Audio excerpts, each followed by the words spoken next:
আসসালামু আলাইকুম। সংবাদে আপনাদের সবাইকে স্বাগত জানাচ্ছি। আমি ফিরোজ তোহা। শুরুতেই আরবে কেবলস সংবাদ শিরোনাম জানিয়ে দেব এই মুহূর্তে হাতে পাওয়া সর্বশেষ গুরুত্বপূর্ণ আপডেট বাংলা সংবাদ। শুরুতেই থাকছে, শেখ হাসিনার বান্ধবী কি এখনও সচিব থাকবেন? বিএনপি চেয়ারপারসনের উপদেষ্টা জয়নুল আবেদিন ফারুক বলেছেন, আওয়ামী লীগকে নিষিদ্ধ করতেই হবে। সন্ত্রাসী দলকে বাংলাদেশে রাজনীতি করতে দিলে দেশ ২০ বছর পিছিয়ে যাবে।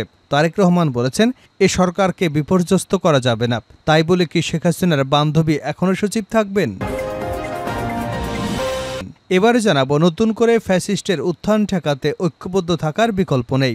এমন মন্তব্য করেছেন গণসংহতি আন্দোলনের প্রধান সমন্বয়ক জুনায়েদ সাকিব। তিনি বলেন, বৈষম্য বিরোধী আন্দোলনগুলির সামনে ছাত্র জনতা বুক পেতে দিয়েছিলেন, যা দেখে ফ্যাসিস্ট সরকারের দোসররা বলেছিল, স্যার একটা গুলি করলে একজন মারা যায়, কিন্তু লোকজন কমে না স্যার। ঠিক তেমনিভাবে ঐক্যবদ্ধ থাকতে হবে, যাতে এ দেশে আর কোনো ফ্যাসিস্ট মাথাচাড়া দিয়ে উঠতে না পারে। জানাবো, অধ্যাপক আলী রিয়াজকে প্রধান করে সংবিধান সংস্কার কমিশন আরও থাকছেন যারা। ৫ সংস্কার কমিশন গঠনের পর এবার সদস্যদের নামসহ আনুষ্ঠানিকভাবে সংবিধান সংস্কার কমিশন গঠন করে প্রজ্ঞাপন জারি করেছেন মন্ত্রিপরিষদ বিভাগ। এর মধ্য দিয়ে প্রধান উপদেষ্টা ঘোষিত ৬টি কমিশন গঠন করে এর আনুষ্ঠানিক যাত্রা শুরু হলো। এদিকে ছাত্রলীগের ছুরিকাঘাতে ছাত্র আন্দোলনের সদস্য জুনায়েদ নিহত। ছাত্রলীগের সাবেক নেতাকর্মীদের ছুরিকাঘাতে আহত বৈষম্য বিরোধী ছাত্র আন্দোলনের সদস্য জুনায়েদ আল হাবিব মারা গেছেন। জুনায়েদ নরসিংদী জেলার রায়পুরা উপজেলার মরজাল ইউনিয়নের বটিয়ারা এলাকার মোহাম্মদ জসিমউদ্দিনের ছেলে এবং স্থানীয় একটি কলেজের শিক্ষার্থী ছিলেন। এবারে থাকছে, ডক্টর ইউনূসের সঙ্গে সংলাপে ডাক পাচ্ছে না জাতীয় পার্টি। ক্ষমতা গ্রহণের পর তৃতীয় দফায় রাজনৈতিক দলগুলোর সঙ্গে সংলাপ শুরু করেছেন অন্তর্বর্তী সরকারের প্রধান উপদেষ্টা অধ্যাপক ডক্টর মোহাম্মদ ইউনূস। গত শনিবার প্রথম দিনের সংলাপে অংশ নেয় বিএনপি, জামায়াতে ইসলামী, গণ অধিকার পরিষদ সহ ৫টি রাজনৈতিক দল, গণতন্ত্র মঞ্চ সহ ৩টি জোট। তবে এবারের সংলাপে জাতীয় পার্টিকে এখনও আমন্ত্রণ জানানো হয়নি। সরকারের একাধিক সূত্র জানিয়েছে, জুলাই অগাস্টে গণঅভ্যুত্থানে ছাত্র নেতৃত্বের পক্ষ থেকে দলটির ব্যাপারে আপত্তি এসেছে। এবং সর্বশেষ জানাবো আন্তর্জাতিক সংবাদ। লেবাননে স্থল অভিযান চালিয়ে হুমকির মুখে ইসরায়েলি বাহিনী। লেবাননে স্থল অভিযান চালিয়ে ভয়াবহ হুমকির মুখে পড়েছে ইসরায়েলি বাহিনী। একদিকে যখন ইসরায়েলি সেনারা অভিযানের জন্য লেবাননে ঢুকছে, তখনই অন্যদিকে ফাঁদ পেতে ইসরায়েলি সেনাদের দলগুলোকে আক্রমণের মুখে ফেলছে হিজবুল্লাহ যোদ্ধারা। একই সঙ্গে ইসরায়েলকে লক্ষ্য করে ক্রমাগত রকেট ও ক্ষেপণাস্ত্র হামলাও চালিয়ে যাচ্ছে লেবাননের সশস্ত্র গোষ্ঠী। এতক্ষণ শিরোনাম শুনছিলেন, এবার বিস্তারিত। প্রিয় দর্শক, আপনি যদি এই চ্যানেলে নতুন হয়ে থাকেন, ভিডিওটি দেখতে দেখতে চ্যানেলটি সাবস্ক্রাইব করে আমাদের সঙ্গে থাকুন।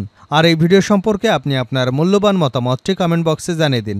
আর হ্যাঁ প্রিয় দর্শক, জানিয়ে দিন ভিডিওটি কোথা থেকে দেখছেন। শেখ হাসিনার বান্ধবী কি এখনও সচিব থাকবেন? ফারুক। বিএনপি চেয়ারপারসনের উপদেষ্টা জয়নুল আবেদিন ফারুক বলেছেন, আওয়ামী লীগকে নিষিদ্ধ করতেই হবে। সন্ত্রাসী দলকে বাংলাদেশে রাজনীতি করতে দিলে দেশ ২০ বছর পিছিয়ে যাবে। তারেক রহমান বলেছেন, এই সরকারকে বিপর্যয় করা যাবে না। তাই বলে কি শেখ হাসিনার বান্ধবী এখনও সচিব থাকবেন?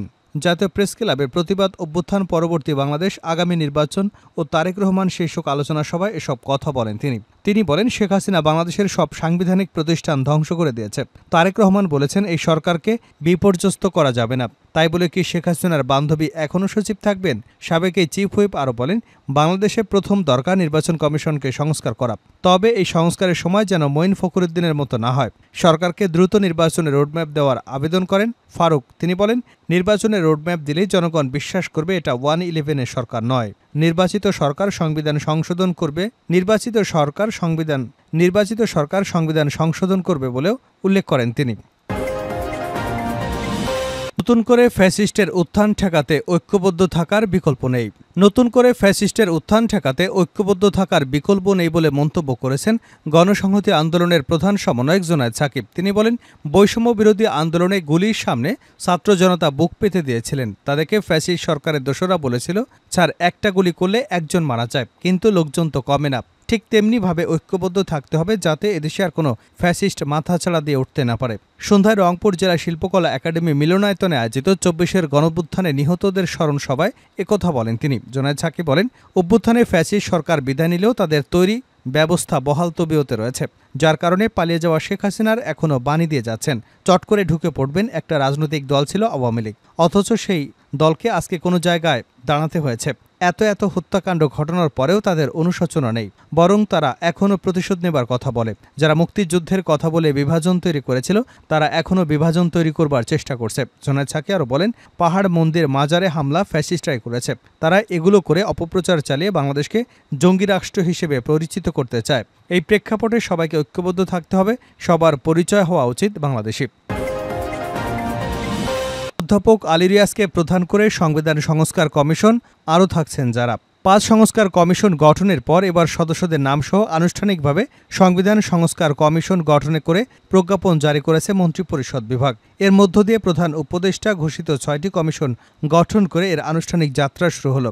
সোমবার সংবিধান সংস্কার কমিশন গঠন করে প্রজ্ঞাপন জারি করা হয়।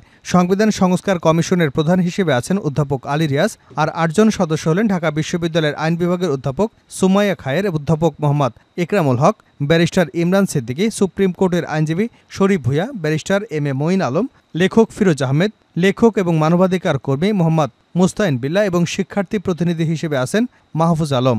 কমিশন ৯০ দিনের মধ্যে প্রতিবেদন তৈরি করে প্রধান উপদেষ্টার কাছে জমা দেবে। প্রজ্ঞাপনে বলা হয়, কমিশনের কার্যালয় সরকার নির্ধারণ করবে। কমিশনের প্রধান সদস্যরা সরকার নির্ধারিত সরকারি পদমর্যাদা, বেতন বা সম্মানী সুযোগ সুবিধা পাবেন। তবে কেউ অবনৈতিক হিসেবে দায়িত্ব পালন করতে চাইলে, সুযোগ সুবিধা গ্রহণ করতে চাইলে তা প্রধান উপদেষ্টার অনুমোদন করতে পারবেন। লেজিসলেটিভ সংসদ বিষয়ক বিভাগ এই কমিশনকে সাচিবিক সহায়তা করবে। সংবিধান সংস্কার কমিশনের প্রধান হিসেবে প্রথমে আইনজীবী শাহদিন মালিকের নাম ঘোষণা করা হলেও পরে তা পরিবর্তন করে অধ্যাপক আলী রিয়াজকে দায়িত্ব দেওয়া হয়। ছাত্রলীগের ছুরিকাঘাতে ছাত্র আন্দোলনের সদস্য জুনায়েদ নিহত। ছাত্রলীগের সাবেক নেতাকর্মীদের ছুরিকাঘাতে আহত বৈষম্যবিরোধী ছাত্র আন্দোলনের সদস্য জুনায়েদ আল হাবিব মারা গেছেন। জুনায়েদ নরসিংদী জেলার রায়পুরা উপজেলার মরজাল ইউনিয়নের বাটিয়ার এলাকার মোহাম্মদ জসিমউদ্দিনের ছেলে এবং স্থানীয় একটি কলেজের শিক্ষার্থী। ছুরিকাঘাতের ৯ দিন পর সোমবার সন্ধ্যায় চিকিৎসাধীন অবস্থায় তার মৃত্যু হয়েছে। জুনায়েদের মৃত্যুর বিষয়টি নিশ্চিত করেছেন বিএনপি নেতা মোহাম্মদ তারিকুল ইসলাম। তিনি বলেন, দুপুরে জুনায়েদের অবস্থা সংকটাপন্ন হয়, তাকে নিবিড় পরিচর্যা ইউনিটে ভর্তি করার পরামর্শ দেন চিকিৎসকরা। ঢামেকে আইসিইউ খালি না থাকায় তাকে রাজধানীর গ্রিন লাইফ হাসপাতালে ভর্তি করা হয়। সেখানে ভর্তির প্রস্তুতিকালে জুনায়েদের মৃত্যু হয়েছে। গত ২৮ সেপ্টেম্বর উপজেলার বাটিয়া মোড়ে জুনায়েদকে ছুরিকাঘাত করেন সাবেক ছাত্রলীগের নেতা স্বাধীন এবং পেয়ালের নেতৃত্বে কয়েকজন। পরিবারের দাবি, ছাত্র আন্দোলনে অংশ নেওয়ায় স্থানীয় ছাত্রলীগের সাবেক নেতা কর্মীরা জুনায়েদকে ছুরিকাঘাত করে। এই ঘটনায় ৩০ সেপ্টেম্বর জুনায়েদের চাচা বাদী হয়ে স্বাধীন এবং পেয়াল সহ ১৪ জনকে আসামি করে রায়পুরা থানায় মামলা দায়ের করেন। পরে পুলিশ একজনকে গ্রেপ্তার করেছে। শেষ করছে আন্তর্জাতিক সংবাদ দিয়ে। লেবাননে স্থল অভিযান চালিয়ে হুমকির মুখে ইসরায়েলি বাহিনী। লেবাননে স্থল অভিযান চালিয়ে ভয়াবহ হুমকির মুখে পড়েছে ইসরায়েলি বাহিনী। একদিকে যখন ইসরায়েলি সেনারা অভিযানের জন্য লেবাননে ঢুকছে, তখনই অন্যদিকে ফাঁদ পেতে ইসরায়েলি সেনাদের দলগুলোকে আক্রমণের মুখে ফেলছে হিজবুল্লাহ যোদ্ধারা। একই সঙ্গে ইসরায়েলকে লক্ষ্য করে ক্রমাগত রকেট এবং ক্ষেপণাস্ত্র হামলাও চালিয়ে যাচ্ছে লেবাননের সশস্ত্র গোষ্ঠী। বিশ্লেষকরা বলছেন, ইসরায়েলি বাহিনী প্রযুক্তি এবং মার্কিন অস্ত্রের বলে শক্তিশালী অবস্থানে থাকলেও স্থল অভিযানে লেবাননের মাটিতে তারা বিপাকে পড়বে। বলা হচ্ছে, ইসরায়েলি সেনারা ট্যাঙ্ক অথবা বিমান থেকেই ভালো যুদ্ধ পরিচালনা করতে পারে। স্থল অভিযানে তাদের কোনো রকমের আশ্রয় ছাড়া জীবন বাঁচানোর জন্যই দৌড়তে হবে। এরপরে ২০০৬ সালে হিজবুল্লাহর সঙ্গে যুদ্ধে এক প্রকার পিছু হটতে বাধ্য হয় ইসরায়েলি সেনারা। স্থল অভিযান শুরুর পর দক্ষিণ লেবাননের হুদৈদাহ শহরে ঢোকার মুখে হিজবুল্লাহর প্রবল প্রতিরোধের মুখে পিছু হটতে বাধ্য হয় ইসরায়েলি সেনারা। ইসরায়েল সীমান্তের অন্যান্য স্থানে গেরিলা কায়দায় ইসরায়েলি বাহিনীর উপর দফায় দফায় হামলা চালিয়ে যাচ্ছে লেবাননের যোদ্ধারা। এতে আহত সেনাদের নিয়ে পিছু হটতে বাধ্য হয় বেঞ্জামিন নেতানিয়াহু বাহিনী।